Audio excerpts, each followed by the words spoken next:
In today's video, I've been getting a lot of people asking me questions about how to convert a two-wheel drive to a four-wheel drive. In this particular case, we're actually talking about an 01 to I would say a 2010 GM pickup truck. I'm gonna go ahead and get this 2004 LB7 Duramax on the hoist and explain to you guys sort of what parts you're gonna need in order to do the conversion. Mostly more of an example, that's why I have this truck on the hoist. But more importantly, we're gonna head over to North Prairie, Wisconsin and head over to the shop at Kodiak Truck where they remanufacture transfer cases. So if you guys are interested, definitely check them out. Leave that link in the description. So I'm gonna have Mark explain with bare chassis on how he did the conversion with a lift kit. And also guys, let me know in the comments, would it be worth your trouble? Would it be worth the hassle for you guys if you have a two-wheel drive pickup truck to convert it to a four-wheel drive after you guys watch the ending of this video?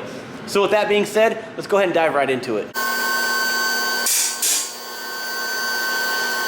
Now that we have this beast off the ground, let's go ahead and explain to you guys the four-wheel drive components that you will need in order to convert that two-wheel drive pickup. If you get underneath the truck, you have your front differential, which is going to actuate that drive shaft right there. So if you want to look at it like this, you're going to need all the mounts that connect to this front differential. For example, this bushing right here that connects to this frame mount right here, which is actually welded to the frame, okay?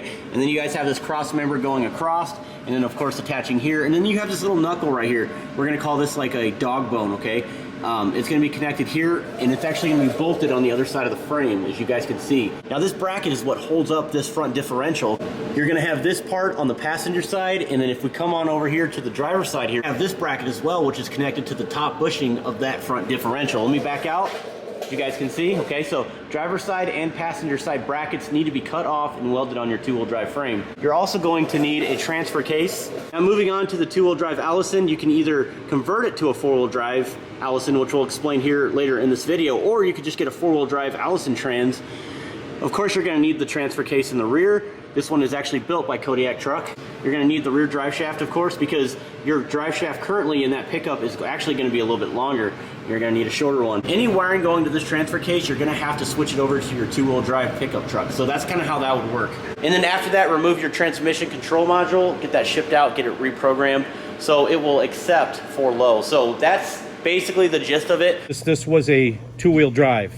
So because I did the lift kit, I didn't have to worry about welding any brackets in on the driver's side frame rail to mount the differential, because when you do the lift kit, those brackets all drop and you use the brackets that are on the cross members for the lift kit and everything else. But what you do need to put in is this piece down in here, which is, I just call it like a dog bone. It just goes forward to back and it comes through the side of the frame here. Once you get that mounted, you're good to go. You'll have the mount on this side now for your differential to get that up in there. And you guys can see the lift, it's got the extension, the drop down, but you would have this directly up underneath there, no problem, it would bolt right in. And then we just put the CV shafts in and put four-wheel drive hubs on the front. As far as the cross member goes, again, I lucked out because I did a lift kit, but otherwise you get the factory four-wheel drive cross member. And a lot of times what guys do, what we've done in the past, because Ryan's actually 03 Duramax was two-wheel drive, we converted it with all OE pieces. We just got a cut-off stub from a junkyard. And it can be from any 2500 HD. It doesn't need to be from a Duramax. And then that gives you all the pieces and parts you need to do the conversion on it. And then just got a drive shaft from a Duramax for the front, and took our two-wheel drive trans, converted it over, put a four-wheel drive output shaft and tail on it. That accepted our transfer case. And then you can see our drive shaft in there, which is from a Duramax. You see the aluminum spacer in there, that's because of the lift kit and everything else. So it's not that bad of a job to do. We've done a couple of them. We do not do them here in the shop. They are time consuming. We don't have the time to do them, but it's not that bad of a project to do. And if you do one and you're gonna go stock height, once you get this bracket in, you can take a dummy differential, put it up in there, and then all you have to worry about is welding in the other two brackets, which one's going to be up behind the steering box down in here. And again, if you got a bunch of that stuff pulled out of the way, you can slide right up there with a MIG welder. You got the differential there, you weld that bracket in, and then there's going to be one more on the back downside here where you see your mount, but that's on our lift kit right now. But there's another mount that comes off the frame that you just weld in. It's really a pretty simplistic job. It's not that involved. It's more time consuming than anything. I think we've done one in the shop, and with the exception of the transmission stuff and everything, as far as getting the front all set up, it takes maybe 4 or 5 hours to do. So do you do anything with the valve body, or do you switch out any harnesses, or do you do anything internal with the trans to make it a four-wheel drive? Other than just the tail just shaft? the tail shaft and the tail housing.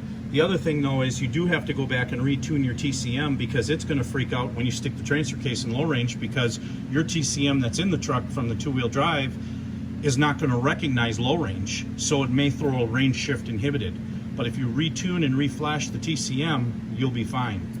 So what do we do when you have to install the speed sensor harness? Where do you find that? Again, you could get it off a donor truck, a four-wheel drive donor truck.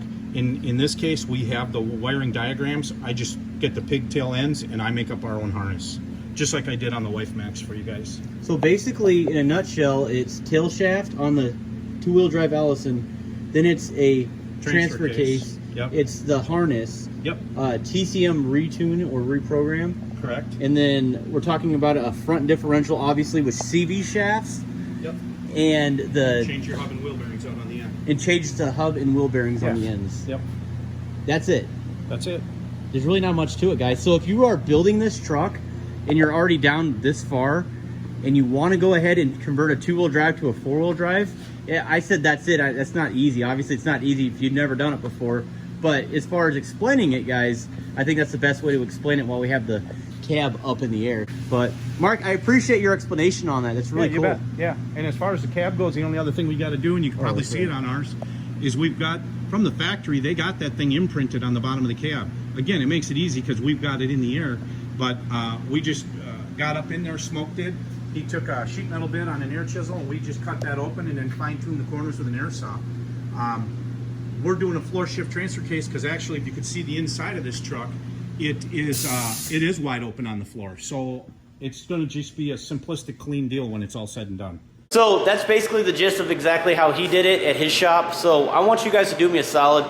Leave in the comments below, would it be worth your effort? Would it be worth your time and money to do a conversion if you had a two-wheel drive truck and you wanted to convert it to a four-wheel drive? I'd love to read them. As far as I'm concerned, everybody's different. Like, I have the ability, I can weld brackets, I can outsource parts, but I would have to get, at the end of the day, a donor truck. Now, it could just be a chassis with drivetrain. But for some of you guys that don't have the ability, for example, you don't have the room at your house, or you're just not really that mechanically inclined, you don't know how to use a welder, as far as I'm concerned, guys, if you have a two-wheel drive truck, it wouldn't be worth your effort. I think if anything, sell that truck, get a four-wheel drive truck and build that. I don't know. Really worth the fuss and the time and the money. I don't know. Just let me know. I'd love to read it. And then one more thing, guys, definitely check out my website, truckmasterdiesel.com. I'll leave that link in the description. If you guys want to support the channel, if you're deciding to upgrade parts whatsoever, I think this would be a great way to do it. And of course, guys, I always do free shipping. I try to keep the prices as low as possible. But hey, that's it. If you guys enjoyed the content, make sure you subscribe. Thank you guys so much for watching as we continue to post these awesome videos. We'll see you on the next one.